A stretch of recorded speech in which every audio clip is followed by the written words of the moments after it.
Hey guys, hope you're enjoying your week. Hope you're surviving the weather.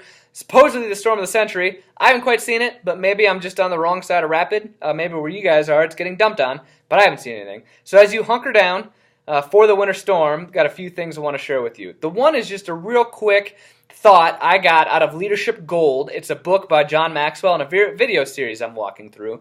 And that is, loneliness is a character issue, not a position issue. What he means is a lot of leaders will put distance between themselves and their team, and as the leader continues to grow, they leave their team behind. So all of a sudden they're on top and they're looking around saying, well, it's lonely up here. It made me think, okay, am I bringing people along as I continue to grow in this job and in my life in general with what God is teaching me? Am I bringing people up with me? Or am I figuring all this out? Am I letting God walk this through in my life and then getting to a point where I'm like, yeah, I understand this, and it was just me. We want to bring people with us to the top. So whatever you're walking through, whether it be as a leader here at church or in your family, bring people up with you. That way it's not lonely at the top. Just a great insight that I got from my personal life and my ministry, and I wanted to share with you guys. But just a few things of information for you guys heading into the weekend. The first is, again, just to reiterate, we're going to be doing the AB schedule coming Easter. That will be the 5 weekends after Easter. We're doing a 4 p.m. Saturday only. But if A is Sunday, B is going to be Saturday. Please, if you guys are willing, it's going to be every single week for just a 5-week season, and please be willing to ask your teams. It'll be a huge blessing if everyone's willing to do this as we decide how big of a need Saturday is. Again, it's going to be a season we're serving every Saturday or every week, but it'd be a huge, huge help. Moving into that, we're going to have to start building our teams, so continue to have that urgency, which means we're going to continue this campaign of who's your one. Every single one of us knows somebody that we see every single week that doesn't serve. Please be willing to have that conversation and just a simple, hey, would you serve on my team? Will you serve with me? I'd love to have it. Last week I asked somebody and they told me no. But here's the thing, I would rather them reject me than never get the opportunity. And the opportunity is going to come when we personally ask them to serve. So please be willing to ask one person and ask your team, who's your one? Who's the one person you know? With that, there's going to be 696 phone calls coming up. I'm sure you guys have heard it enough. But we are the father chasing after the prodigal son. They've accepted Christ, they've got baptized, and they haven't done anything else, and we want to connect them with us on Easter. So it's a simple phone call of, hey, would love to have you serve with us at Easter. Will you please? Please help me make a phone call in March. Please ask your team to help me make a phone call in March. It'll be a big deal. The next big thing is the auditorium is obviously changing. It's getting busier and busier, which is great. But it means our dynamics are changing. The first thing is people are showing up later and later. It's no longer 9 o'clock or 11 o'clock and everyone's in their seat.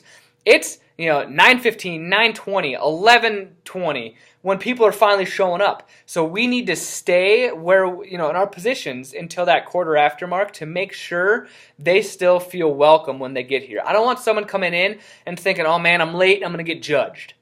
I want them coming in, and when they tell us, hey, I'm so sorry I'm late, we can be there to say, you know what, we're just happy you're here with us. I want us to have that conversation with that person because that's a game changer. So let's just make sure our teams are staying there until that mark. It also means, because of the big change, that our engagement in the auditorium is going to have to start right away. We need every single usher to be engaging and helping people find seats, but then also pushing them up to the front. Push is a harsh term, but literally helping them find a seat up front. We don't want the back to fill up first and then all those gaps for when people start showing up are up front. Let's fill the front up first to make sure there's space for all the people who are showing up later. It's going to start feeling a lot more like West, and we need to have that intensity of, hey, I want to make sure to find you a seat. I know that you come here every single service. You're here at 10:45, you're 15 minutes early, but I'm actually going to ask if you'd be willing to move up. We need to start having that conversation. As it gets busier, also, we're having a lot more young families bring their kids. We just need to have the conversation, hey, can I find you a spot back in our kids section? Or can I find you a spot by an aisle? That way, if you need quick access to the exit, you have it. We want to start having those conversations so people know that we are trying to give them the best experience, that we care about them. If we didn't care, we wouldn't have those conversations, so we want to make sure that they know we do. The final thing with the auditorium is they're changing the way they're going to end services. They're going to be doing a song at the end for the next few weeks. So let's make sure if we have volunteers leaving, that they leave when the screen's going up during the prayer.